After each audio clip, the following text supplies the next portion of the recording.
Hello, and welcome to the Imposter Syndrome Network podcast, where everyone belongs, especially if you think you don't.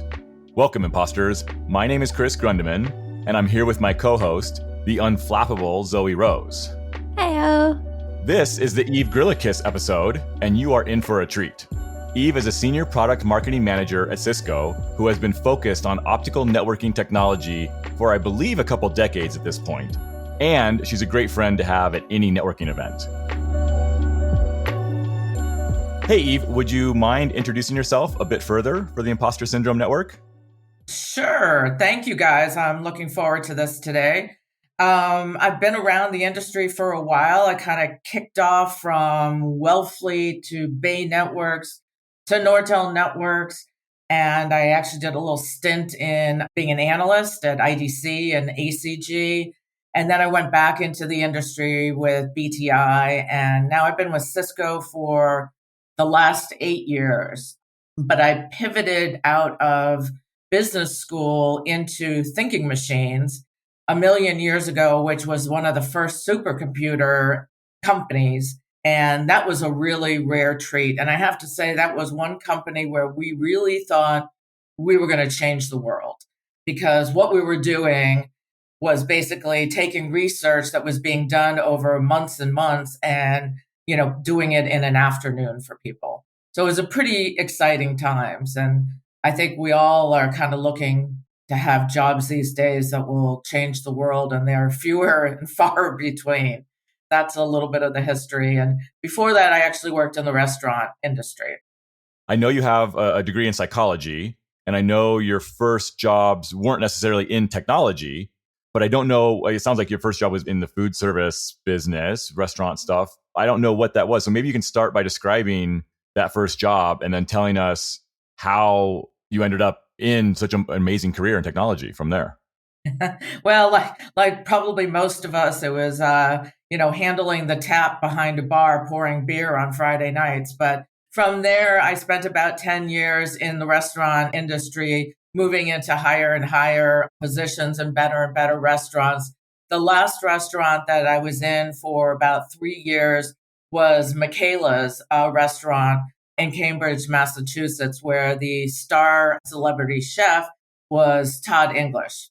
And Todd taught us a lot of things. Michaela taught us a lot of things. But, when you're in the restaurant, you learn you never go to the kitchen empty-handed. You never come out of the kitchen empty-handed. You're always having eye contact with your customers. You learn that quality is really important. You don't just dump something on somebody. You learn to be really thorough. You learn how to support people, how to get people's backs.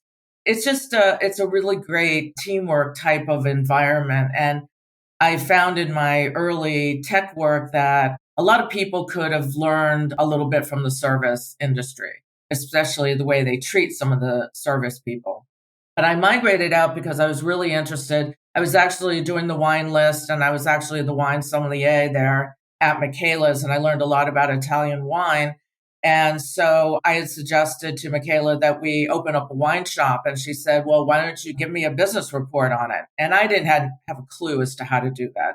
So long story short, I went and got an MBA, left the restaurant business, got an MBA, which transitioned me during the internship on the MBA. And this is really a pivot point. I went to one of the CEOs who always requested stuff at the restaurant and asked if I could do the internship at her company, which was Thinking Machines. And she put me in touch with the manufacturing person. And long story short, I worked there for 3 weeks. They had a real issue with their MRP system, which is the material resource planning system. So they were ordering billions of dollars worth of, not billions, but floating point chips from Texas Instruments that cost a heck of a lot. And the system was telling them that the numbers were all wrong. And so I kind of dove into it. I spent the first week going home every night, reading about MRP systems and coming in the next day and saying, is our inventory correct? Is our work in progress correct? Are our work orders correct? Is the system correct? And so by the end of the week, me and the master scheduler felt that we fixed what the problem was. We ran new reports, and on Monday morning, we had new reports for everybody out. And that was the end of the first week. I had sort of fixed the problem, which was great. And so the next 2 weeks, I kind of just, tried to do it a little bit better. But at the end of the 3 weeks, they were like, we want you to keep working with us. And I was like, no, no, no, no. I got 3 more months left of my MBA. I want to really, that's when it all comes together. Let me do that. And then I'll come work. So that was way back when it was actually a pretty lousy economy. I was one of only 6 out of 90 students who had a job waiting for them. And I spent 4 years at Thinking Machines, which was a great experience. So that was my transition. And let me tell you what internships are the best thing to do. I highly recommend them. There were people that I knew that just, decided that it was going to be 3 weeks of vacation. And I think it's one of the best ways to have people see how you work. So that was my transition. Yeah, I personally have interns wherever I can. Like I currently have an intern as well. And it's interesting when you bring somebody on, because sometimes it's their first experience in a professional role. Sometimes it's not, but sometimes it's a brand new. And seeing their perception of what a professional job is and then what it really is an interesting discovery. But I like the point you make about it's not a holiday. Even if you don't necessarily have things you're accountable for, you can massively prove your worth, prove how good you are just by being dedicated, really. I've been very impressed. I've been very lucky with all of my interns I've ever had. They've always been high performers, but I've always been very impressed with them and how clever they are. Because from your perspective, you came from a different industry, but you brought in a troubleshooting kind of mindset, even if you weren't necessarily in that area and that's your natural skill set. It was, you were looking at it from, okay, well, what do we have? And then going through the checklist of, is this right? Is this right? Is this right? So I think that's a really cool thing to highlight, is you don't necessarily have to be the most technical to do that sort of work. I think that was really cool. We can jump back into the other stuff in a moment, but one thing that stuck out to me is Chris mentioned you have a degree in psychology. And I think that's really brilliant. I find psychology very interesting. I'm curious as to why you got that degree and how has it helped you in your career? Honestly, it really hasn't. It was fun to know. I wish I could say, oh, yeah, I really understand people really well. But I think there are things that I learned really in the MBA. And that's partly why I think if people could get like a 1 month MBA that kind of crosses all the areas, it would help a lot more. So the psychology really didn't help. But I think what I learned in my MBA were things that I kind of talk about when I do my negotiation talks for students and graduate students, which is, when you're interacting with people, I mean, times have changed, right? We actually negotiate with 1 million people every single day or week. We're not dealing with hierarchical levels anymore where we rarely talk to the boss's boss. We talk to everybody all the time and negotiate all the time. And so things like, what's your medium? Is I am the best medium? Is picking up the phone the best medium? Is email your favorite medium? So when I get to know somebody, I always ask them, what's your preferred medium? And it's been very different for people. I mean, I've had one boss that said, just pick up the phone and call me. I had another boss that was absolutely email, never call me. And then I have people who are IMing me and I'm telling them, look, would you just put that all in an email for me and I'll address everything in that one email? So there's different ways through, negotiation that I think we can communicate with people. And I don't think it had anything to do with psychology as much as it had to do with what I learned through negotiation and the skills of in my MBA course. And a lot of those came through with, how to get a job, how to keep a job, knowing when to leave a job. Like one of the things I often discuss is, when people are telling you we're supporting your product, we're supporting you with this, it's going to come out in a week or so, and then it doesn't happen. So the words are not in sync with the actions of the people who have promised you those things. That's when the writing literally is on the wall. And if that happens enough times, that's when it's sort of a good time to leave a job. And then I also kind of talk about a little bit of when you get a job, so many engineers or people in tech just say, yes, I accept the job. They don't think about really negotiating the 17 variables that can go along with that, especially in this day and age when we can have hybrid work. How much vacation do I have? Can I get, a better bonus percentage? Can I get a discussion in 6 months about an increase of the salary? There are so many variables that you can really talk about. How many days can I work from home? So, make sure that you never sort of just say yes and do that.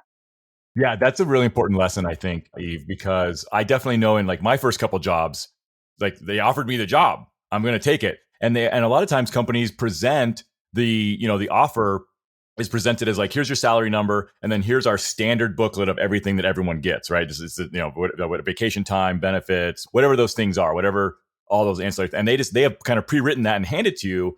And it very much feels like you just get what you're given. But it definitely, at least for me, took several jobs before I started realizing, like just because they wrote it down in their little book doesn't mean that like nothing's on the table here and I can actually negotiate any or all of this.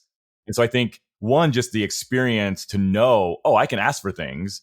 And then, the confidence to be willing to go. Because any negotiation, I think, at least, and maybe you'll correct me since you talk about this a lot, but, to me, really to succeed in a negotiation, you kind of have to be willing to walk away, which is tough when you're looking for a job and the job offer's on the line. It's sometimes tough to say, well, you know what, if I can't have flexibility to be with my kids or go race motorcycles on the weekend or whatever it is for you, you might have to say no. And that's pretty scary too.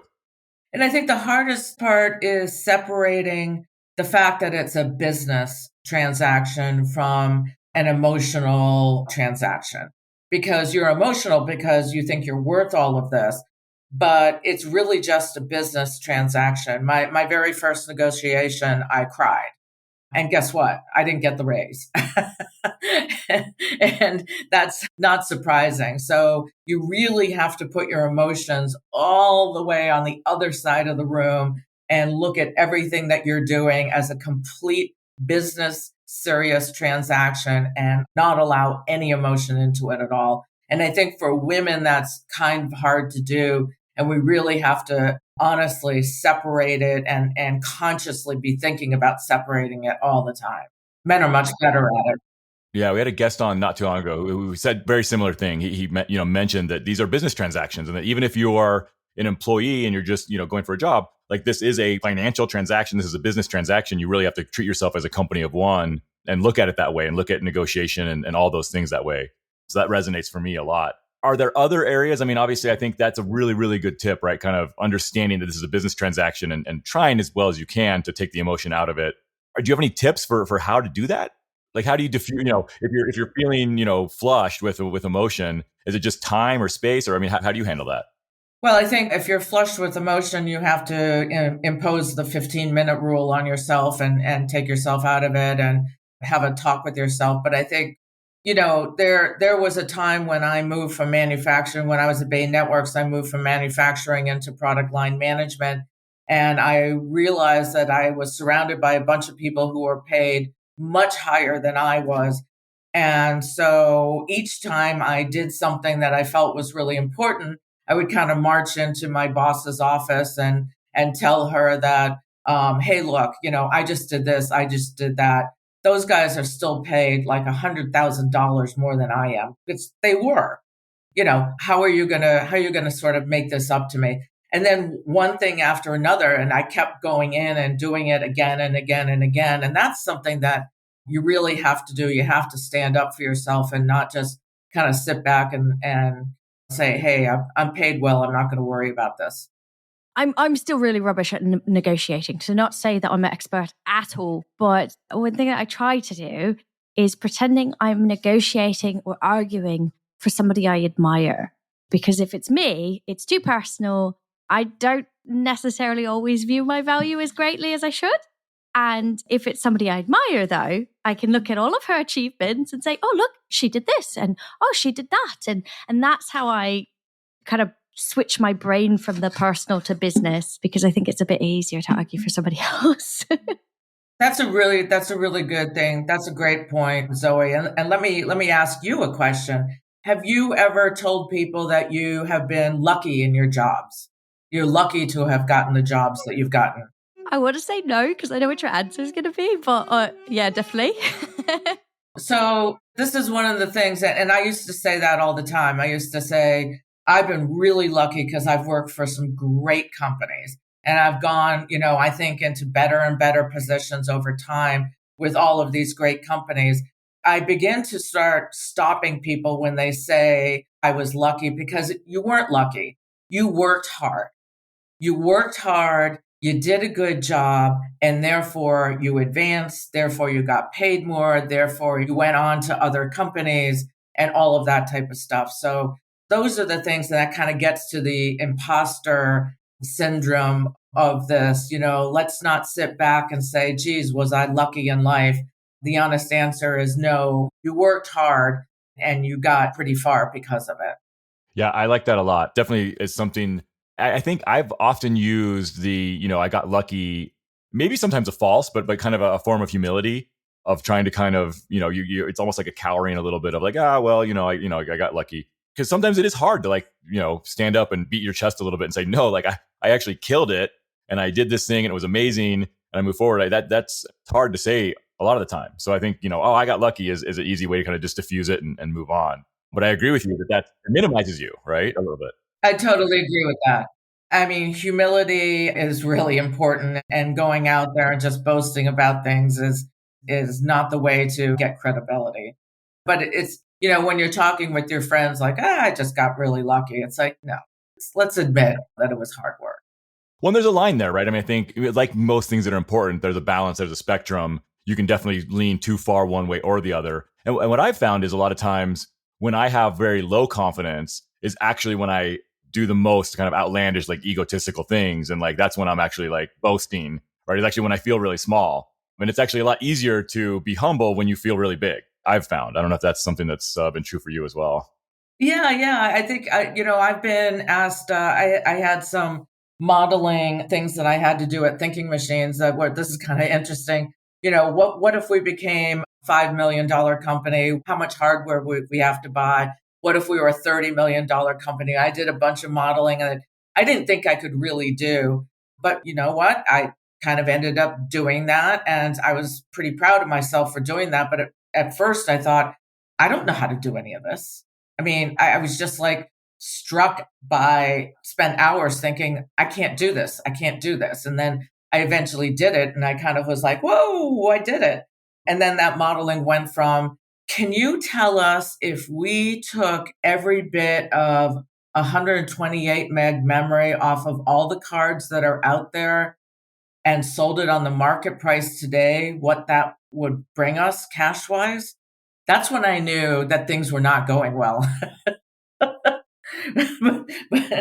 that was a different type of modeling. But yes, I think when people ask you to do things that are definitely a stretch, you tend to be a little bit more enthusiastic, like, wow, I did it. I surprised myself. And it's great. And I've actually looked back on that and appreciated it. But at those times, of course, it was totally stressful. I won't deny that. Yeah, the approach that I've noticed only recently I've taken is when I start to feel that panic of being like, oh, that's really difficult or that's going to take a lot of effort to learn. I just stop that train of thought and I don't allow myself to go down it. And it's slightly avoiding, so probably not the healthiest approach, but it has worked because it's allowed me to stop worrying about it and just think, okay, what do I need to get to the next step? Not to solve the problem, but get to the next step. And I think that slightly helps me because then I'm thinking, okay, what's the next step now? What's the next step now? Instead of, oh my goodness, the world is on fire. I am curious because your current role is senior product marketing manager. What kind of role is that? Like, what's your day to day? And if somebody were to ask, what do you do? How would you describe that? Oh gosh. So like, how do I describe what I do to my mom and to my friends? Because they always say they have no idea what I do. Exactly. I view the most important thing about marketing is to have customer endorsements. you could go out there and say that my company is the best company in the world, whatever, but it's really when your customers talk about what you've done for them and how you've helped them and how you've changed their network. Those are the best stories. And so I really try to work as much as I can to get press releases or case studies done with our customers and get as much customer endorsement as I can. Even a simple quote from, a customer, if they okay it, then those things are really the most helpful because they provide so much credibility to the business unit and so much credibility to the company and the products. So that's the most important thing to me. And we can create collateral and we can get out there and be at shows and everything else, but that's sort of what marketing encompasses more for me rather than sort of a digital journey. Yeah, that makes a lot of sense. And I think it's valuable because, I guess you could fake it. I was going to say you can't fake it. I guess you could fake it, but if they're actually genuine, customer endorsements, that's something that is real and is tangible. Anybody can say they're the greatest, and few of us live up to that. But when someone else says it, someone who's actually using your product, it means a lot more. We know, in our sort of meetings that we have in the NANOG community or whatever, that people share information. They share information and guidance and share information on vendors that they like and vendors that they don't like. And so, it's also important that if those customers are happy, then they're telling other customers and people are relying on what they're saying and who they're using. So, it's important to sort of keep them happy as well. And I try to guide everybody to say, it's not just the decision maker and the purchaser, it's everybody around them that we have to convince that our products are the right products because they're going to look to them to get endorsements as well. So if we just focus on the decision maker, that's never going to be enough. At least that's the way I look at things. So how do we influence all the other people around them and make them feel comfortable with, our products and our company? No, that's a really good point. Question. Understanding your kind of career, and it sounds like you're quite motivated by challenge and figuring things out and finding ways to motivate or communicate with people. But I suppose if you were to put it into a sentence, what drives you? What brings you joy at work? It's kind of funny. I did an assessment yesterday. A lot of it is just achieving things, getting things done, bringing people together to get something of high quality done and out there. And then allow, sort of telling people, refer back to this. We've done something for you. All the answers are in here. Now come and refer to this. Because nobody can be available all the time. And we run really, really lean in my business unit. And so it's really important that we have some things to help product line managers because they can't scale to talk to everybody. And so it's a very simple formula that everything that we do that helps sales sell things is successful for the company. So the more we help sales, the better the company does, the better we're going to be. It's really, really simple. And so sometimes I see people, saying, I don't want to help this person. I don't want to do this for sales. I'm like, do I have to go through the simple algorithm of help sales? Sales helps the company does well, we do well. Very simple.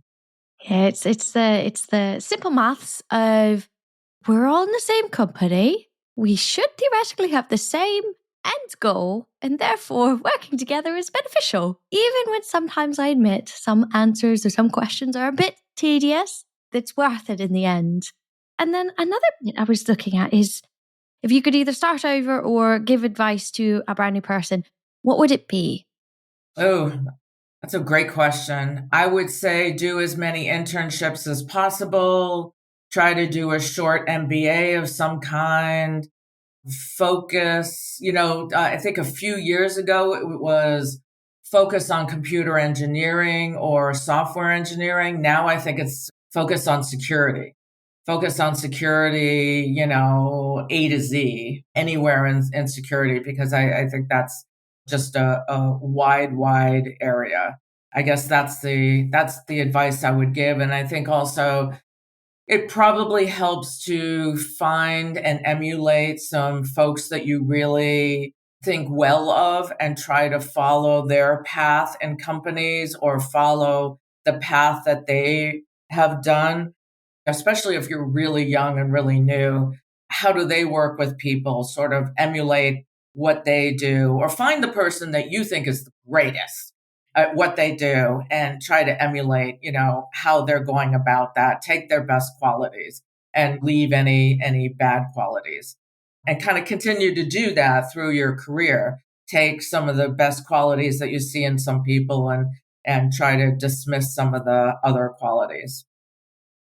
Yeah, I like that a lot. I think having role models makes a lot of sense. Has helped me a lot. Well, that's going to have to do it for today, actually. Time flies when you're having fun. Eve, thank you mucho for sharing your story with the Imposter Syndrome Network. And also a big heartfelt thank you to all of our listeners for your attention and your support. If you found this conversation informative or entertaining, please consider sharing it with a friend, a colleague, a family member, or a student who could benefit from the insight our guests bring every week. You're not quite off the hook yet, though, Eve. I do have one more question, and I'm hoping you might tell us what you do when you feel imposter syndrome kicking in. I mean, when you're in that situation and maybe, you feel less than for some reason, maybe you're feeling lucky or unlucky, is there anything you do to combat that or to kind of talk yourself down? Or I guess I don't want to put words in your mouth. I'll let you speak. Since I've been around for a while, I've been the only woman in a working room of men for years. So the imposter syndrome, why are you here, has always been a part of my life. And it's hard to deal with. And I know men deal with it as well as women, but you just sort of have to say, I'm interested in this. This is my area, and I'm getting better at this area, and I belong here, and it's okay. I think everybody has to overcome that and just give themselves a little bit of self-help and self-esteem to know that you do belong there. There was one thing I actually wanted to just say also about Cisco, if I could. Yeah, sure. Over the period of the COVID timeframe, Cisco was absolutely amazing for all of us. They had us on calls every 2 weeks, and they would bring anyone like Michelle Obama. They would bring Brian Stevenson when there were the George Floyd riots. They would bring in Van Jones. They brought in the guy from Coldplay to say, how do we all deal with this? Dude, I don't know. I just play my guitar and try to stay home. But it really helped us all because we were sort of all together in this together. And I don't know of any other company that did that over the period of 2.5 years to sort of keep us all sane. And even my business unit on Fridays at noontime we had a 1-hour talk where we just could have a beer, we could have coffee, we could have water, but we couldn't talk about work. We could just talk about what's going on with you, how are you dealing with COVID, what are the cases going on near you, how are you doing? And of course, there were all these mental health things backing it up as well. But it was an amazing support environment that I'm not sure if any other company had what we had during that time frame. And so I'm incredibly grateful to Cisco for sharing it and doing that for the 70,000 employees, which we can do 80 hours a year giving back. So we get paid for 2 weeks to give back. And I have done that a couple of times. And that in itself is pretty amazing.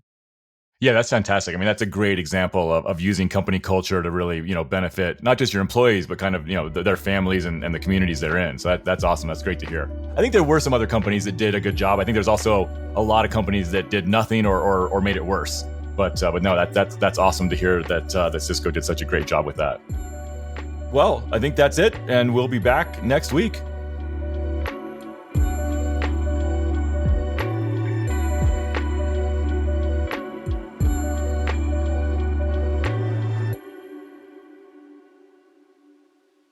Who has been focused on optical. I'm going to do the whole thing again because I just jacked it up again.